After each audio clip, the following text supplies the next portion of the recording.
We're back for another great competitor here, Jody. I'm looking forward to this Penny Gillet. The reason I consider her a great competitor is the spirit that she brings to the games. Exactly. I believe she's a Spirit of Games winner from 1995. I tell you what, this lady, when I talked to her, she was pretty feisty. Came over and said, "Are you going to get me on camera?" And I happened to be that we were planning on it, so I said, "Yes, we are." So really kind of excited about having her there, and she's got a nice little background on this. And I'll tell you what, UPS Foundation will be happy to see her out there on the thing because she's got what it takes. Navy Corps. She was going to be a corpsman in the Navy, stationed at the Great Lakes, and then she had a debilitating disease happen when she had multiple sclerosis. And that's just a shame because I think the Navy lost out on having one of the most incredible people there, and we'll see that as she goes through the course. Right, and she's our third athlete that will be participating in this motorized wheelchair event. We spent the good part of last evening setting up this course, designing a series of forward and reverse gates to feature these athletes in their mobility and their speed. Some of these chairs move quite quickly, and they're quite a challenge to tame. But as you'll see, as they start the course, there's nothing that they can't accomplish with the use of this chair. There's a series of S-turns, and there's a backward gate that's near the lattice that's well, quite difficult for some, and some people make it look very easy, Rob. Yeah, I saw that, and I mean, you're the person who had the nefarious mind to design this course, and I know that you've been in these games doing the slalom. This is the first year you haven't done it in a while, huh? Well, yes, I'm getting older, and my shoulders are getting more and more worn. When we put these obstacles out here, we try to take into account the abilities of them and feature them to their highest state. So the obstacles that are here today are what we feel are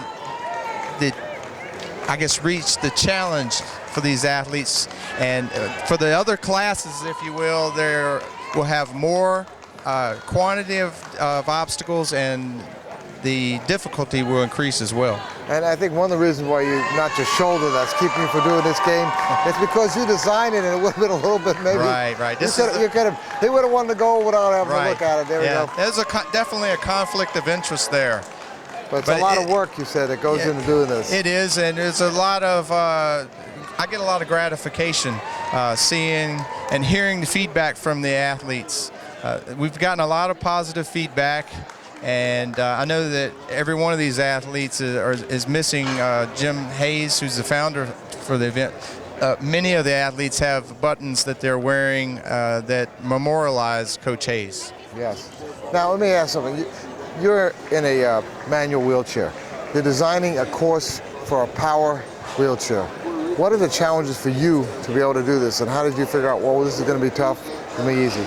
Right. Well, the co-organizer for the event here, Abby LaCroix, is actually an occupational therapist, and she knows the medical limitations of the athlete, and I have more of a physical experience with the obstacles.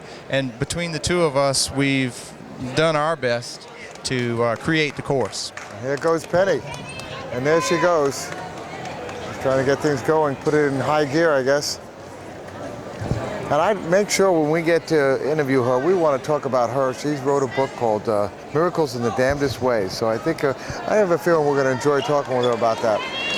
So there she goes, very carefully going through these things. Yeah, the blue gates are forward gates, and the red on this particular course are the reverse gates. Oh, look, so far she's flawless. She's not a speedster, as we can see, but she's very careful. And I think that's going to pay off because you know what, speed isn't everything. It's you save time. Oh, there's the first time she's knocked over anything. There is no penalty for hitting the lattice on this course. It's just yet an obstacle to create a direction. And she's making a correction here, which is acceptable. Yep, she's got to If you don't complete the course properly and you finish the course, you're not allowed to go back and make up a mistake.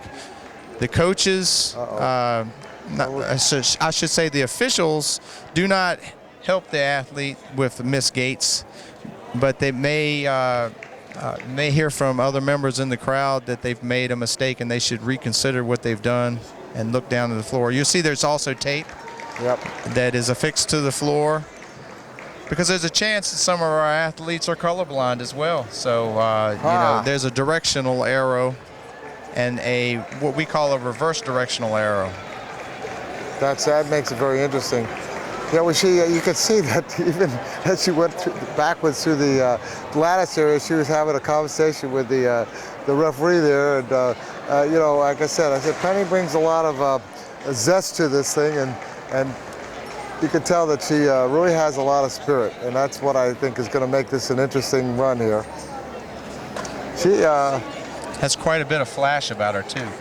She dresses well, doesn't she? Yeah, I love that red helmet too. That really adds to it. But she's a classy lady, and someone's cheering her on. She had to say what? Here she goes. All right, she's approximately halfway through the course here. She's talked her way through half of it too, and I think some of these people come at it with such a serious, in terms of they don't say a word, and she's there talking and enjoying it. All right, yeah, she's calling for the crowd to give her some love. She's taunting the crowd to cheer her on. All right, you can see now that going through that part there, it's a real bumpy ride there. That really slows you down, doesn't it? It does, and you know, we have this particular course is exactly for a certain class of motorized wheelchair, but within this class of wheelchairs, they may be divided up among novice users, open users, and the masters. And also we break them up by their gender. So I'm not sure.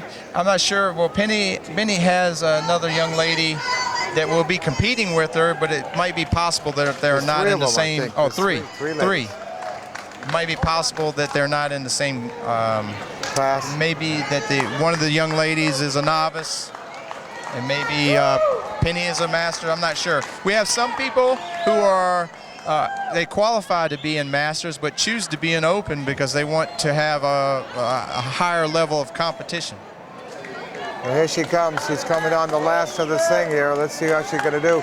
I just heard a comment. I was loving it. Somebody says she should go a little faster. She stopped chit-chatting with somebody. I think she's having so much fun doing this. You know, is that a double turn? Well, it didn't need to be, but I guess she wanted to reassure herself. No, maybe because she's chit-chatting that she's forgetting that she should come out of that turn. I know. I think the G's, as we got around there, it's the spin. The Air Force pilot, you know, and here she comes back. Got it. Okay. I'll tell you what, if you think she could have done better, get yourself in one of these power chairs and you'll find out how tough it is. And there goes Penny! That's some spirit there. I hope you enjoyed seeing this lady go through there, and we're going to have to get an interview with her, so we'll be right back for the interview with Penny Gillet.